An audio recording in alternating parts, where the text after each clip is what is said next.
Coach Joe Drake here, and I make these videos because I know making a career in the fitness industry can be challenging, and I want you guys to avoid some of the mistakes that I've made along the way. And one of those is what happens, what do you do when you lose a client? Because it's not if you lose a client, right? Sad face. It's going to be when you lose a client. And sometimes it's going to be your fault. Sometimes it's going to be unavoidable. But I think the problem is that no one really talks to us about like what to do next, aside from get a new client, which is going to be part of the process. But I think oftentimes there are some things to be figured out and learned. Maybe there's some things that you could have done better, right? Getting feedback from these individuals. So we break it down at the Axiom Academy into what we call the 3R method. 3 separate things that every time you lose a client, you just need to pause, take a day or two to accomplish these 3 things to make sure that you're moving forward in a better path.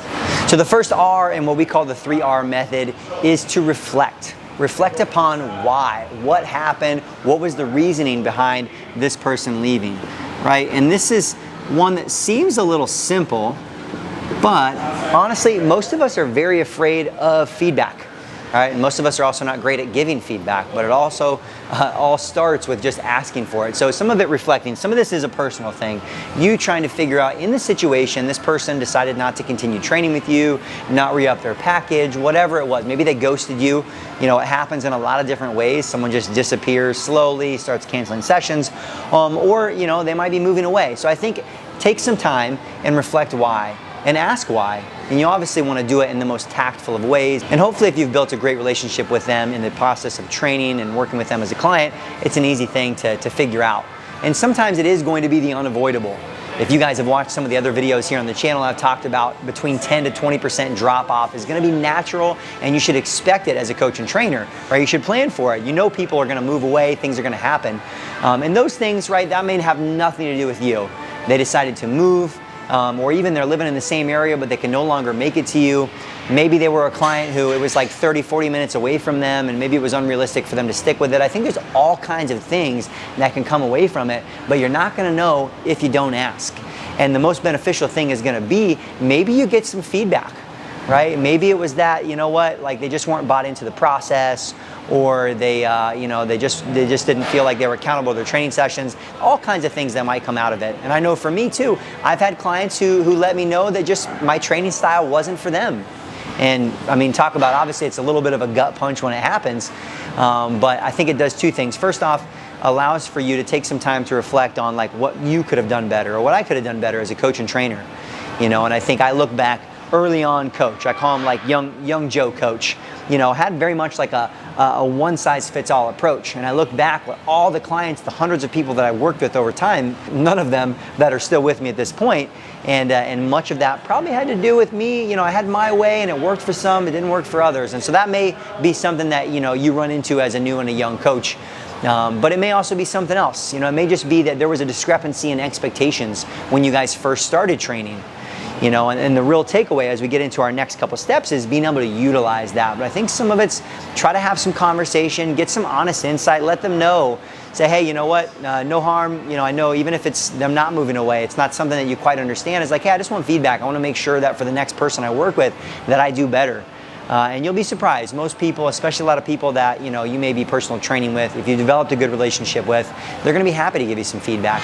And then hopefully if there was something negative that happened, hopefully they tell you, because the most challenging thing is when they don't and you don't know what you did wrong. But either way, take some time to reflect. Don't rush into anything, and then we'll move on from there. So once you guys have taken a little bit of time, I say a little bit because it's not like reflect for weeks at a time. We want you to be moving through these 3 R's, but after you've taken a little bit of time to reflect, next thing you want to do is recalibrate. All right? Boom.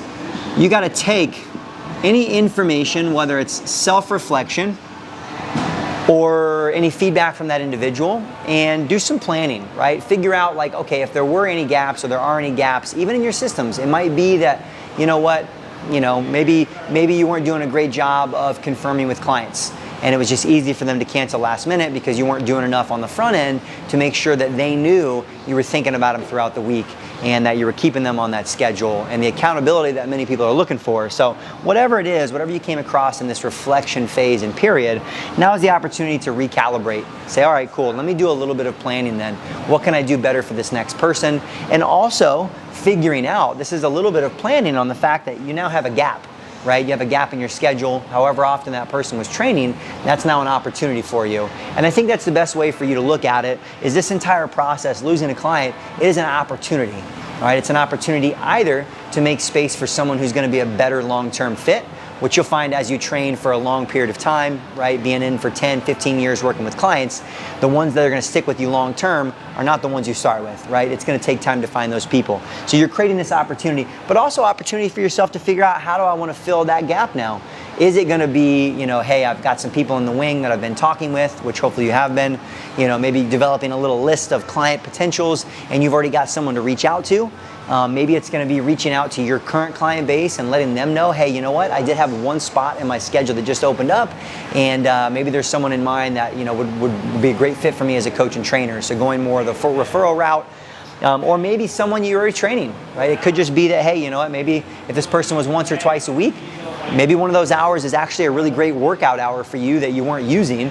You were missing your own workouts because of your schedule, and maybe you decide, hey, that's a great workout hour for me, and I'm gonna talk to some of my other clients and see who wants to train maybe a second or a third time this week, or moving forward, just to get a little bit of extra training in. So I think all these things, it's this recalibration opportunity. So don't just think about it as a session to be filled, right? There's the reflection, there's what you were doing, getting feedback, recalibrating. If you're doing a good job with your income planning, it's also knowing that there's other ways to make out that income. You're gonna want to, but I think not rushing into anything specific, is a good idea. Allows you to take some of that feedback, make some improvements on whatever processes and systems that you might have been doing or might not have been doing, and do that, right? Take a little bit of time for planning these things out. So the third R of our 3R method, we did a little bit of reflection, right? We lost a client, trying to figure out why, understand their reasonings, why they left. Recalibrating, doing a little bit of planning, figuring out where you might need to shuffle some pieces, maybe where there's a gap in the service that you're providing, because if you're early on in training, there might be. Where can I improve? How can I make this better for the next person? And then there's our third R, which is just gonna be respond, right? You gotta take action. Now, taking action could very well be reaching out to your current clients, asking for referrals, whatever you decided, whatever you figured out here in your recalibration. It could be that you decide, hey, you know what, with this 2 or 3 extra hours that I have right now, this is gonna be the time that I needed to do a little bit of planning and marketing to launch some of my nutrition coaching that I wanted to offer clients maybe I wasn't doing beforehand. So there are a lot of opportunities. Definitely, if you're just interested in training clients, which is totally fine, or that's what you're best at, and it's a big opportunity for you, boom, respond by getting a new client, right? You gotta set aside time for a little bit of marketing, hopefully ahead of all this, in order to have some leads coming in, reach out to your client base. There's lots of ways we can do that, not really for this video, but take action, all right? So our 3 R's, very simple, but I think for a lot of us, it's just having these simple ways of remembering, hey, when this thing happens, rather than throwing up your arms and being like, oh crap, what am I gonna do? All my clients are leaving. It's just one thing, right? It doesn't have to be an avalanche and a huge issue. It is reflect. What could I have done better? What do I need to do better for clients moving forward? Where can I improve my service so that there's no way, unless someone's moving, there's no way they wanna stop training with me, right? That should be the thing. If it's money, like I said, it could really be the value and service that you're providing. Reflect on it, recalibrate, figure out where you can make improvements, maybe where you want to move that hour or that time into. It could be with a client, it could be a new service, it could be for yourself. If you're crazy busy, all right, you're really, really busy and you're at an unsustainable training rate, hopefully you are, hopefully you're making great money. It could be an hour that you need back for yourself, so take some time to think about that versus shoving something else in there. And then respond. Make sure that we're taking action. And I would say time frame for you guys. All of this should be happening within a few days, all right?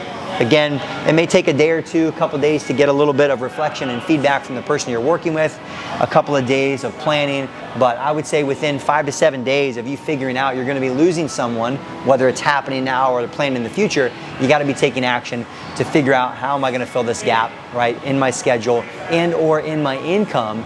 And I think that's one of the biggest benefits of doing this more like short-term, monthly based income mapping and planning, is so that you can utilize some of these types of strategies to make sure consistently, month to month, you're taking the same actions that you need to in order to make sure you're finding some stability inside of your training. So if you guys took anything away from this, don't forget to subscribe to the YouTube channel, and keep in mind, you are going to lose clients. You should be planning for it. Your income goals, just take away 15%. 20%, 10%, it's gonna happen because we all live in the real world. And things are going to happen to clients. They're going to get injured. They're going to leave. Life's going to change. It's going to go through little ups and downs, and that's okay. I think if you start thinking that way and planning, then year to year it becomes a little bit more expected for you as a coach and trainer, and it's not such a big issue. But I appreciate you guys being on here. Feel free to leave me any comments on either questions you guys had about some of this stuff or content you would like to see in the future.